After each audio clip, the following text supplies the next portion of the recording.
예수님은 기도에 대해서 이렇게 말씀하셨습니다. 마가복음 9장 말씀 보게 되면 예수님이 변화산에서 제자들과 함께 하나님의 영광을 본 이후에 그때 한 10명 정도의 제자가 밑에 있었는데 그 제자들이 귀신 들린 아이를 고치지를 못한 거예요.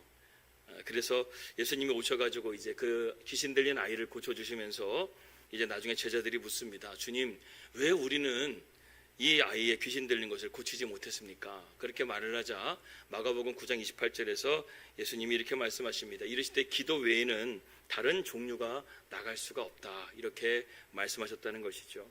여러분 무엇입니까? 기도를 놓치게 되니까 능력이 사라졌다는 거예요. 그러니까 우리가 오늘 저녁 가운데 기도의 능력을 회복하기를 바랍니다. 기도의 능력을 가지게 되면 예수님께서요 우리에게 너희가 뱀과 정갈을 잡고 죽은 자를 살리고 하나님의 권능을 너희가 나타낼 것이라고 말씀했습니다. 그래서 주님께서 우리에게 이 땅을 떠나시면서 그냥 아무런 보험 없이 떠나신 것이 아니라 기도라는 보험을 주셨어요. 너희가 기도하기만 하면, 부르짖기만 하면 은밀한 것도 보여주시고, 아멘. 너희의 병든 것도 치유해 주시고 하나님의 말씀 가운데 우리가 인도함을 받는 삶이 될 줄을 믿습니다. 어느 종교나 여러분 기도가 없는 종교는 없습니다. 정말 기도라고 한다면 우리보다 더 대단하게 기도하는 사람들이 많습니다. 심지어 뭐 산이나 또 아니면은 깊은 광야로 들어가가지고 기도하는 그런 것이 있다는 것이죠. 예전에 다큐멘터리 보니까요 깊은 광야 속에요 하나의 어떤 동굴 같은 데가 있는데 거기에 수도사들이 거기서 기도를 하고 있는 거예요. 성경은 그래서 기도의 책이라고 해도 과언이 아닙니다. 문제가 생기고 어려움이 처할 때 하나님의 사람은 항상 기도의 자리로 나갔다는 것이죠. 참 이것이 우연일지 모르겠는데 우리가 성경 66권이잖아요. 근데 66권의 정가운데를 피게 되면 딱 어떤 말씀이 나오면 시편이 나옵니다. 정가운데 하면 시편 119편이 나온다고 그래요. 그 119편의 말씀이 무엇인데 시편의 말씀이 무엇이죠? 기도에 대한 말씀이라는 거예요. 성경의 가장 중심에 뭐가 있냐면 기도에 대한 말씀이 있다는 거예요. 그렇기 때문에 우리의 삶에 하나님 앞에 우리가 어떠한 어려움이 처할 때 또 어떤 상황이 있다 할지라도 항상 기도의 자리로 나간다고 한다면 우리가 정말 영적인 삶에서 우리가 믿음의 삶에서 승리하게 될 줄을 믿습니다. 다니엘서 10장 말씀 보게 되면 10장에서 다니엘이 하나님의 환상과 말씀을 듣게 되는데 그 말씀을 듣게 되는 가운데서 이 미카엘 천사가 와가지고 다니엘에게 축복받은 다니엘아 너가 하나님 앞에 기도하는 자리로 나아가는 그 순간부터 하나님의 응답이 있어가지고 내가 지금 너에게 응답하러 왔다는 거예요.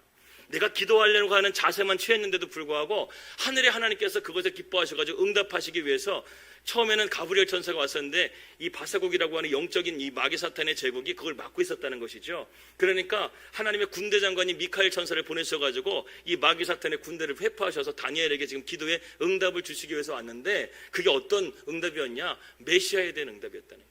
예수님께서 이 땅 가운데 참된 구원자로 오시고 이 땅에 심판이 하나님 앞에 있을 것이라는 그 종말적인 메시지를 다니엘에게 주시기 위해서 하나님께서는 다니엘이 기도하는 가운데 있었는데 기도하는 엎드리는 그 순간부터 하나님께서 다니엘에게 응답해 주셨다는 거예요.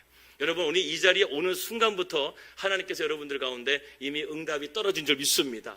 그래서 마귀가 이 바사국과 같은 영적인 막을 친다 할지라도 미카엘 천사 보내셔가지고 하나님의 군대 장관을 누가 이겼습니까? 그 미카엘 천사를 보내셔가지고 오늘 우리 가운데 한 사람 한 사람에게 응답을 주실 것을 믿습니다. 성경에 보게 되면 많은 영적인 부흥에 대한 메시지가 있습니다. 그런데 성경에서 첫 번째로 이런 기도를 통해서 부흥하게 된 그러한 부흥의 역사가 있는데 그 첫 번째가 바로 저는 미스바 영적 부흥 사건이라고 저는 생각을 합니다. 성경에는 오순절의 성령의 역사가 부흥이 있었고 또 그리고 또 히스기야의 또 그 부흥운동 또 요시아의 부흥운동 이런 부흥운동이 몇 번 있었는데 이 구약성의 첫 번째로 하나님 말씀 가운데서 영적인 부흥이 있었던 그 부흥의 사건이 바로 이 사무엘 시대 때 바로 이 미스바의 영적인 부흥이라고 저는 생각이 듭니다. 예, 사무엘이요 있었던 그 시기에는 영적으로 상당히 어두웠던 시기였습니다. 여러분 잘 알다시피 엘리 제사장이 있었잖아요. 그 엘리 제사장이 어떤 사람이었습니까? 이스라엘의 대제사장이었는데 그 영적으로 어두웠다는 거예요. 예로서 그가 얼마나 어두웠냐면 한나라는 여인이 아기를 갖지 못해가지고 성전에서 기도하고 있는데 그가 너무나 슬퍼가지고 눈물을 흘리며 기도하는데 엘리 제사장이 뭐라고 말합니까? 술 취한 여자라는 거예요. 대제사장이 영적으로 이렇게 타락하게 되니까 영적으로 무너져 있으니까 성도가 기도하는데 그걸 술 취하는 것으로 본다는 것이죠. 그만큼 엘리 제사장이 영적으로 어두운 시대 때 이 사무엘이 태어났다는 것입니다. 그런데 하나님께서는요 성전의 사무엘을 사무엘아 사무엘아 사무엘아 이렇게 부르시고 또 그리고 사무엘상 3장 말씀 보게 되면 한번 말씀 볼까요? 사무엘 3장 19절에서 21절 말씀 사무엘이 자라매 여호와께서 그와 함께 계셔서 그의 말이 하나도 땅에 떨어지지 않게 하시니. 19절 먼저 말씀 보겠습니다. 사무엘과 함께 하셨다는 거예요. 엘리 제사장과 함께하는 것이 아니라 사무엘에게 함께 하셔서 그의 말이 하나도 땅에 떨어지지 않게 하셨다. 오늘 여러분들, 하나님이 여러분들과 함께 하심을 통해서 이 축복을 누리기 원합니다. 말씀이요, 하나도 땅에 떨어지지 않길 바랍니다. 이 말씀이 여러분들에게 정말로 영양가 있는 말씀이 되기를 주님의 이름으로 축복합니다. 20절 말씀 보겠습니다. 사무엘에 대해서 또 뭐라고 말하나? 시작. 다네스부터 브엘세바까지의 온 이스라엘이 사무엘은 여호와의 선지자로 세우심을 입은 줄을 알았더라. 첫 번째는 말씀이 그에게 하나 떨어지지 않았다. 그 다음에 이 다네스부터 브엘세바는 이스라엘 전체 지역을 말하는 것입니다. 12지파 전체 지역을 말하는 것인데 그 모든 백성들이 사무엘을요, 하나님이 세우신 선지자로 알았다는 거예요. 21절 말씀 읽겠습니다. 시작. 여호와께서 실로에서 다시 나타나시되 여호와께서 실로에서 여호와의 말씀으로 사무엘에게 자기를 나타내셨다. 하나님의 말씀이 땅에 떨어지지 않고 또 하나님의 선지자로 세움을 받고 또 그리고 하나님께서 사무엘에게 말씀하시고 나타나셨다. 이게 무엇을 말하는 것입니까? 영적인 권위를 세우셨다는 거예요. 이게 중요한 것입니다. 목회자는요, 가장 중요한 것이 영적인 권위라는 거예요. 근데 그 영적인 권위가 어떤 사실적인 어떤 지위를 통해서 나타나는 것이 아니라 하나님이 함께해 주시고 하나님의 말씀을 바르게 전하고 그리고 하나님이 살아계심을 증거할 수 있는 그러한 말씀의 사람이 바로 영적인 권위라는 것이죠. 근데 오늘날의 많은 목회자들이 이러한 하나님의 영적인 권위보다는 세상적인 어떤 명예나 권력에 너무나 심취해져 있는 것을 우리가 보게 된다는 것입니다. 그러한 것들을 우리가 바라보지 말아야 된다는 것이죠. 아무튼 사무엘은 이렇게 하나님 앞에 쓰임받는 사람이었다는 것입니다. 저는 여러분, 우리 성도들도요, 우리가 이런 영적인 권위가 있었으면 좋겠습니다. 여러분이 정말 하나님이 함께 해주시는 것을 증거하는 증인이 되었으면 좋겠습니다. 저는 우리 교회에 성도들이 깍티스라든가 물티스 그러한 전도지보다 여러분들의 삶이 정말 전도지가 되었으면 좋겠습니다. 영적인 권위가 나타나게 되고 하나님의 살아계심이 나타나게 되고 또 그리고 하나님의 말씀이 여러분들 삶 가운데 인도해 가시는 것들을 주변 사람들에게 보여주면 그것이야말로 100만 불짜리 전도지가 될 줄을 믿습니다. 여러분, 에베니살이라는 뜻은 무슨 뜻입니까? 하나님이 여기까지 도와주셨다, 그런 의미를 가지고 있습니다. 이스라엘 백성들이 지금 블레셋 가운데서 지금 쫓기고 있는 상황이고 전쟁을 치러야 되는 상황인데 이스라엘 백성들이 한 것은 기도밖에 없었는데 하나님 앞에 기도함을 통해서 하나님이 그들을 도와주셨다는 것이죠. 그 도와주심을 통해서 이스라엘 백성들이 하나님께 영광을 돌리게 되는 말씀이 바로 오늘 미스바의 부흥이라는 것입니다. 부흥을 통해서 하나님께서 에베네스를 하나님이 도우셨는데 그 하나님이 도우시는 은혜를 우리가 받는 그런 영적인 원리가 무엇인지를 오늘 세 가지를 함께 나누려고 합니다. 첫 번째는 무엇이냐면 회개로 돌이키는 것이고, 두 번째는 온전한 헌신으로 나아가는 것이고, 세 번째는 부르짖는 기도. 이 기도가 바로 오늘 이스라엘 백성들이 미스바에서 영적인 부흥을 회복하게 되었던 영적인 원리라는 것이죠. 오늘 이 세 가지를 함께 나누면서 우리 저와 여러분들이 오늘 그러한 기도를 통해서 우리 양문교회가 미스바의 부흥의 역사가 일어나기를 기도합니다. 첫 번째는 회개의 돌이킴이 필요하다는 것이죠. 앞부분에 보게 되면 이 언약궤가 블레셋에 이제 들어가 있게 됩니다. 그런데 여러분, 그 법궤가 몇 년 동안 그 기람 여호람에 있었냐면 20년이라는 시간 동안에 그 기람 여호람에 머물러 있었다는 것이죠. 이스라엘 백성들이 이 여호와의 법궤를 잊어버렸다는 것은 20년이라는 시간 동안에 그들이 예배를 중단됐다는 것을 의미하는 것입니다. 이스라엘 백성들이 20년 동안 영적으로 메말라 있었다는 거예요. 하나님의 부재의 시간, 예배의 부재의 시간, 메마름의 시간이 20년 동안 되었다는 거예요. 그러니까 이 사무엘이 어떻게 합니까? 그래도 이스라엘 백성들의 마음을 모으기 위해서 이스라엘 전역을 다니면서 하나님은 우리와 함께 하십니다. 이스라엘 백성들은 여호와의 법궤를 빼앗겠다고 해가지고 하나님 우리를 버렸다고 하는데 사무엘은 백성들을 붙들면서 하나님 아직도 우리를 포기하지 않았어요. 하나님 우리를 지금도 붙들고 계세요. 이러한 마음을 가지고 백성들에게 이런 하나님의 말씀을 20년 동안 증거했다는 거예요. 그래서 사무엘이 미스바에 모이라고 했었을 때 이스라엘 백성들이 모여가지고 하나님 앞에 지금 이 시간 나와 있다는 것입니다. 여러분, 진짜 성도는요, 예배 안 드리면 미쳐버려요. 예배 안 드리면, 하나님이 일주일에 예배 안 드리면 정말 견딜 수가 없는 게 진짜 성도예요. 이스라엘 백성들이 20년 동안 예배 안 드리니까 뭐라고 되어졌어요? 온 족속의 여호와를 사모한다 그랬어요. 여러분, 이 사모한다는 단어가 어떤 단어냐면 애통하다라는 단어가 들어있습니다. 갈망하다, 애통하다. 이스라엘 백성들이 20년 동안 예배를 안 드리니까 너무나 애통스럽다는 거예요. 우리가 왜 하나님 앞에 예배를 못 드리는가? 여러분 사사기 패턴이 무엇인지 아십니까? 사사기가 영적으로 어두웠잖아요. 그런데 하나님께서 늘 패턴을 주셨어요. 이스라엘 백성들이 범죄하게 되면 하나님이 치십니다. 하나님이 치시게 되면 이스라엘 백성들이 애통해요. 애통하게 되면 하나님께서 다시금 이스라엘 백성들을 구원해 주세요. 이게 사사기의 사이클입니다. 계속 범죄하고 하나님이 치시고 애통하고 돌아오게 되면 하나님 구원하시고, 지금 이러한 가운데 있다는 것이죠. 우리의 인생이 어려운 가운데 처해 있습니까? 그것이 언제 끝나냐면 하나님 앞에 애통할 때, 하나님을 다시 한번 사모하며 나올 때 우리 인생의 어려움과 모든 고난은 끝이 나는 줄 믿으시기 바랍니다. 하나님을 갈망하는 것, 그 갈망할 때 구원의 손길이 임한다는 것이죠. 그래서 이스라엘 백성들이요 20년 동안 하나님을 예배를 못 드리는 것 때문에 애통해하는 마음을 가졌다는 거예요. 교회를 떠났다가 한 10년 20년 있다가 교회 돌아오는 사람들 보게 되면요, 나중에 진짜 은혜 받고 성령 충만하게 되면요 눈물을 펑펑 흘리는 거예요. 내가 그동안 속았구나. 마귀에게 속았구나. 내가 세상에게 속았구나. 하나님이 그래도 나를 돌아온 탕자처럼 받아주시는 거예요. 그래서 오랜 시간 동안 하나님을 믿었다가 떠났던 사람들이 돌아오게 되면요 애통해하면서 회개합니다.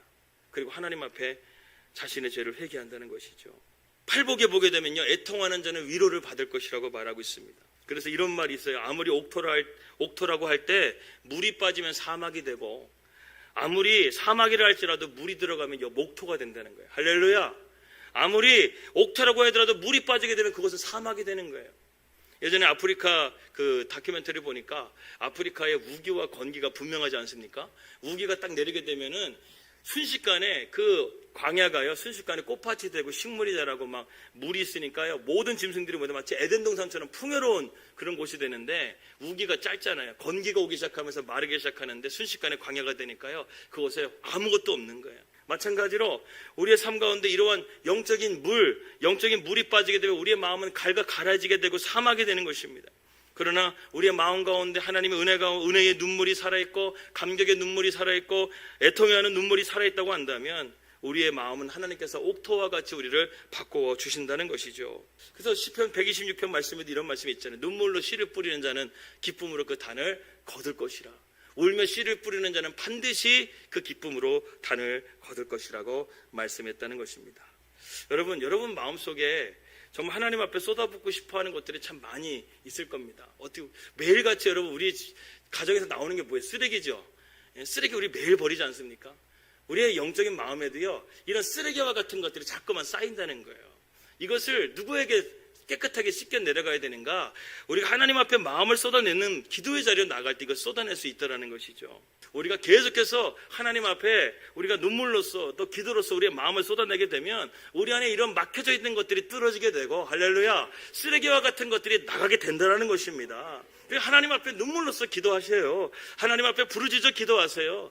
회개하며 기도하세요. 애통해하며 기도하세요. 그럴 때요 우리 안에 있는 모든 찌꺼기와 같은 것들이 다 배설되게 될 줄을 믿습니다.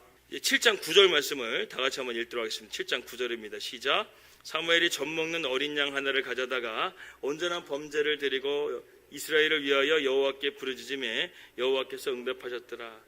여기 중요한 단어가 이제 온전한 번제입니다. 이 번제라는 단어가 어떤 단어냐면 여러분 하나님 앞에 제사를 드리게 됩니다. 화목제도 드리게 되고 또 소제도 드리게 되고 여러 가지 하나님 앞에 예배로 드리는 제사가 있는데, 번제의 특징은 뭐냐면 다 태워버리는 거예요. 화목제는요 하나님 앞에 드릴 거를 구별하고 나머지는 제사장에 나누어 먹던가 사람들과 나누어 먹을 수가 있어요. 그런데 번제는요 하나님 앞에 다 태워버리는 거예요. 온전한 헌신을 말한다는 것입니다. 그래서 이 온전한 헌신이라는 것은 하나님께서 내 삶의 진정한 주인이 되어주시고 내 삶은 주님의 것이라는 것을 고백하는 그 믿음의 고백 가운데 하나님께서는 우리의 삶을 도와주신다는 것이죠. 저희에게 하나님이 그것을 훈련시키시고자 뉴질랜드로 가게 하셨습니다. 저는 처음에 아내에게 뉴질랜드로 우리가 가야 되겠다, 하나님께서 부르시는 것 같다 이렇게 얘기했었을 때 저는요 아내가 처음에는 안 된다고 얘기할 줄 알았어요. 나는 어떻게 거기 외국에 우리가 준비도 없이 그렇게 가냐, 못 간다고 말할 줄 알았어요. 그런데 하나님이 참 은혜를 주셔가지고 아내에게도 그런 동일한 마음을 기도 가운데 우리가 받은 거예요. 같은 마음을 주시니까 가는 거는 뭐 문제가 되지 않았죠. 우리 인생 가운데 이처럼 아브라함처럼 순종하면 하나님께서 우리의 삶을 책임져 주시고 더 큰 축복을 주실 거라는 이런 확신과 믿음을 가지고 뉴질랜드를 가게 되었습니다. 물론 엄청 힘들었습니다. 외국 생활이 쉽진 않더라고요. 그래도 저희에게 그것은 영적인 헌신의 좋은 경험이 되었다는 것이죠. 우리는 한 영혼에 대한 소중함을 깨닫게 되었고 또 하나님의 공급하심을 깨달았고 하나님의 인도하심을 뉴질랜드에서 깨닫게 되었다는 것입니다. 여러분, 이게 왜 중요한지 아십니까? 하나님께서 내 삶에 도움이 되심을 느끼게 되기 때문에 그렇다는 거예요. 온전한 헌신을 한번 주님께 드려보세요. 하나님이 내 삶을 인도해 주시나 안 인도해 주시나 그걸 한번 경험해 보라는 것이죠. 그래서 여러분, 청년의 때에 1년 정도 아니면은 3년 정도 단기 선교를 가보는 것을 전 추천합니다. 왜냐하면 지금까지는 부모의 도움으로 살았다고 한다면 이제는 하나님의 도우심으로 사는 경험을 한번 해봐야 된다는 것이죠. 그런 것이 없이 세상으로 바로 직장으로 또 세상으로 나아간다. 세상의 유혹에 넘어질 수밖에 없다는 것입니다. 믿음이 흔들릴 수밖에 없다는 것이죠. 이사야서 43장 2절 말씀 보게 되면 내가 물 가운데를 지날 때에 내가 너와 함께 할 것이고 강을 건널 때에 물이 너를 침몰하지 못할 것이고 내가 불 가운데를 지날 때에 타지도 아니할 것이요 불꽃이 너를 사르지도 못하리니 라고 말씀했습니다. 근데 우리가 먼저 알아야 될 것이 있습니다. 1절 말씀에 한번 보여줄까요? 1절 말씀 43장 1절 아니요 이사야 43장 1절 말씀 함께 읽겠습니다. 시작.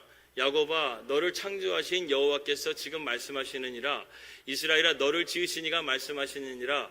너는 두려워하지 말라. 내가 너를 구속하였고 내가 너를 지명하여 불렀나니 너는 내 것이라. 중요한 게 무엇이에요? 네가 불 가운데 지나가도 물 가운데 지나가도 내가 보호함을 받고 지키심을 받는데 그 이유가 뭐예요? 너는 내 것이라는 거예요. 하나님의 것이기 때문에 하나님께서 지켜주시고 보호해 주신다는 것입니다. 하나님이 우리를요 당신의 십자가의 보혈의 능력으로 우리를 값으로 사셨다는 것이죠. 피값으로 사셨다는 것입니다. 그러니까 우리는요 우리의 소유를 하나님 앞에 주장할 수가 없어요. 예수님께서 우리를 피값으로 사셨기 때문에 우리는 우리는 우리 자신이 내 것이 아니라 주님의 것인 줄 믿으시기 바랍니다. 시간도 내 것이 아니고요 하나님의 시간이 되는 것이고 건강도 내 건강이 아니라 하나님의 건강이기 때문에 하나님께 드려야 되고요 열정도 내 열정이 아니라 하나님께 쓰라고 주시는 것이고요 돈도 내 돈이 아니라 하나님의 일들을 위해서 쓰는 것이고요 자식도 내 자식이 아니라 하나님의 영광을 위해서 드리는 그런 것이요 바로 온전한 헌신이라는 것입니다. 이것이 바로 값으로 사심받은 우리 성도의 삶의 모습이라는 것이죠. 저는 우리 양문교회가 온전한 헌신을 통해서 하나님의 도움의 손길을 체험하기를 기도합니다. 미스바는 허허벌판에 블레셋 군대가 지금 이스라엘의 하나님께 허허벌판에서 블레셋 군대가 이스라엘 군대를 지금 무기를 가지고 지금 진격해오고 있습니다. 당시에 블레셋은요 철기 문화를 가지고 있었습니다. 그런데 이스라엘 백성들은 변변한 무기도 없는 거예요. 농기계밖에 가지고 있는 게 없다라는 것이죠. 그런데 어떻게 합니까? 하나님께서 이스라엘 백성들을 도와줍니다. 세상 사람들은 강력한 어떤 무기가 있습니까? 물질이 있습니다. 권력이 있습니다. 힘이 있습니다. 근데 오늘 말씀처럼 우리의 마음을 온전히 쏟아놓고 온전히 헌신만 하게 되면 세상을 이기시는 하나님의 도우심을 우리가 경험할 수가 있다는 것이죠. 용기라는 것은 무엇이냐면 두려워하지 않는 것이 아니라 두려워도 하는 것이 바로 용기라는 것입니다. 신앙생활을 하게 될 때 우리는 두려움을 느낄 때가 있다는 것이죠. 믿음의 용기가 뭔지 아십니까? 두려워도 하는 게 바로 용기라는 거예요. 오늘 이스라엘은 우리에게 믿음의 용기의 정석을 보여주고 있습니다. 분명 그들은 두려워했는데 두려워하지 않고 물러서지 않고 끝까지 기도로서 싸웠다는 것이죠. 그렇다고 한다면 그들이 기도했는데 어떤 기도를 했는가? 부르짖어 기도했다는 것입니다. 이스라엘 자손이 사무엘에게 이르되 당신은 우리를 위하여 우리 하나님 아버지께 쉬지 말고 부르짖어 우리를 블레셋 사람들의 손에서 구원하시게 하소서. 그래서 다윗은요 부르짖는 기도의 대명사입니다. 저희가 믹담시 함께 말씀을 나누면서 말씀드렸죠. 다윗이 미사오고 없이 첫 번째로 하나님이여 여호와여 이 말씀이 들어간다는 것은 급하다는 거예요. 우리가 뭔가 어려움에 처하게 되면 어떻습니까? 엄마, 아빠 이렇게 부르는 것처럼 지금 다윗이 하나님 앞에 다급하니까 하나님이여 여호와여 이렇게 부르짖었다는 거예요. 다급하게 되면 부르짖지 않습니까? 미국의 2층 가정집에 불이 났었습니다. 겨우 가족들이 빠져나왔는데 그 2층에 자고 있던 5살짜리 아들이 못 나온 상황이 되어버렸습니다. 아이가 나올 수 있는 길은 2층 창문에서 뛰어내리는 것밖에 없다는 것이죠. 아이는 계속해서 아빠 엄마를 찾으며 울고 있었습니다. 은기 때문에 하나도 보이지가 않는 거예요. 그때 밑에서 아빠가 아들에게 외칩니다. 아들아 밑에 아빠가 있단다. 뛰어내리렴 아빠가 받아줄게. 그러자 아들이 눈물을 흘리며 이렇게 말을 합니다. 아빠 그런데 연기 때문에 앞이 보이지가 않아요. 무서워요. 그래서 못 뛰어내릴 것 같아요. 이렇게 아들이 말하자 이어서 아빠가 이렇게 대답을 합니다. 아들아, 그래 무섭겠지. 그런데 너는 보이지 않지만 아빠는 밑에서 너를 볼 수가 있단다. 아빠가 잘 보고 받을 테니까 어서 뛰어내리렴. 이렇게 말을 하자 이때 아들이 안심을 하고 몸을 던져가지고 뛰어내려서 아빠가 그것을 잘 받아줘서 살게 되었다는 실화의 이야기가 있습니다. 그렇습니다. 여러분, 우리는 한치 앞을 알 수 없는 불완전한 인생을 살아가고 있다는 것이죠. 그것이 물질이나 명예나 힘으로 채울 수 있는 것이라고 생각하지만 그럴 수 없다는 것이죠. 부자도 여러분 무너지는 거 여러분 보시죠. 그 티몬이라든가 큐텐이라든가 또 위메프라든가 이 대기업 회장들 무너지잖아요. 오늘 뉴스 신문 보니까 카카오톡 또 그 회장도 지금 이제 오늘 구속 기소가 되는 상황이 되지 않습니까? 부자들도 무너지는 날이 있다라는 거예요. 권력자들도 무너지는 날이 있다는 거예요. 그러나 하나님의 사람은 절대로 무너지지가 않는다는 것입니다. 왜냐하면 하나님이 우리를 에베네셀의 하나님, 도와주시는 하나님이시기 때문에 그렇다는 것이죠. 하나님은 우리의 미래를 아십니다.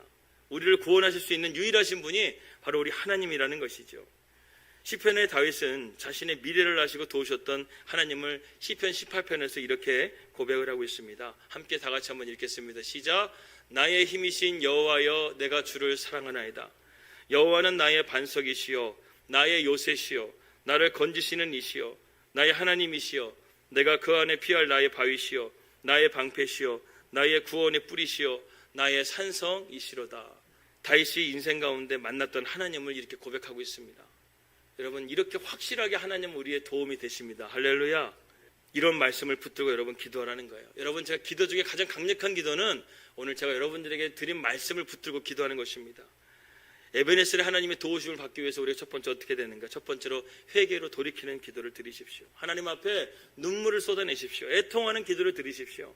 두 번째로는 온전한 헌신으로 나아가시기 바랍니다. 하나님, 내 삶을 주님께 드립니다. 나를 온전하게 받아주시옵소서. 하나님 앞에 온전한 헌신의 자리로 나가는 거예요. 그 세 번째는 무엇입니까? 우리가 하나님 앞에 부르짖어 기도하는 거예요. 그러면 하나님의 응답이 있다는 것입니다. 그 전까지는 이스라엘이 블레셋의 속국이었는데 오늘 말씀 보니까 이제는 블레셋이 이스라엘의 속국이 되게 되는 하나님의 은혜를 베풀어 주십니다. 오늘 12절에서 14절 말씀 함께 다 같이 읽겠습니다. 12절에서 14절입니다. 시작. 사무엘이 돌을 취하여 미스바와 센 사이에 세워 이르되 여호와께서 여기까지 우리를 도우셨다 하고 그 이름을 에베네셀이라 하니라. 이에 블레셋 사람들이 굴복하여 다시는 이스라엘 지역 안에 들어오지 못하였으며 이스라엘 여호와의 손이 사무엘이 사는 날 동안에 블레셋 사람을 막으심에 블레셋 사람들이 이스라엘에게 빼앗았던 성읍이 에그론부터 가드까지 이스라엘에게 회복되니 이스라엘이 그 사방 지역을 블레셋 사람들의 손에서 도로 찾았고 또 이스라엘과 아모리 사람 사이에 평화가 있었더라. 하나님 앞에 범죄하게 되니까 하나님이 치시고 구원해 주심을 통해서 그 땅에 평화가 임하게 됐다.